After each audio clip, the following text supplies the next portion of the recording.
Nunca nós tivemos no Brasil nada nem próximo do comunismo, tá?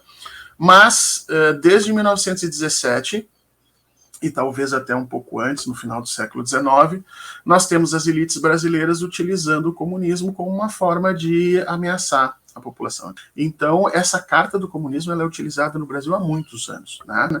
Essa mesma carta foi usada no regime militar, em 64, né, para assustar as pessoas e provocar aquela violência toda que nós estamos vendo, e a mesma carta que é utilizada por Jair Bolsonaro, que, por sinal, é uma criatura formada no Exército exatamente na época em que essas paranoias estavam funcionando.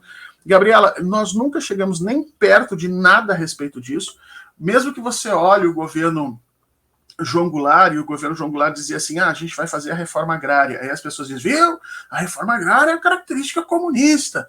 Gente, a reforma agrária do João Goulart era para ser feita em cima de terras do Estado. A imensa maior parte era para ser feita em cima de terras do Estado. As terras privadas que fossem desapropriadas deveriam ser pagas anteriormente por valor de mercado com ágio para os seus donos e somente poderiam ser feitas a partir de determinados critérios, como as terras não estarem sendo utilizadas e tudo mais. Então, não existia nada na proposta política da reforma agrária de João Goulart que fosse próximo ao comunismo. Assim como não existe nada no governo Lula que seja próximo ao comunismo. Inclusive, a esquerda, a extrema esquerda no Brasil, sempre atacou Luiz Inácio Lula da Silva exatamente por conta disso, por achar que os seus planejamentos políticos eram brandos, né? A direita brasileira acabou transformando o comunismo numa espécie de xingamento genérico, né? Você não gosta de alguém, é comunista, e não importa o que você está dizendo. Na verdade, o comunismo, e você lembrou muito bem, o comunismo é usado como pretexto para a restrição de direitos. Tá? Então, seja o Estado Novo, seja a ditadura de 64, usavam a ameaça do comunismo como forma de impedir liberdade de manifestação, liberdade de organização, liberdade de sindicalização, liberdade de imprensa.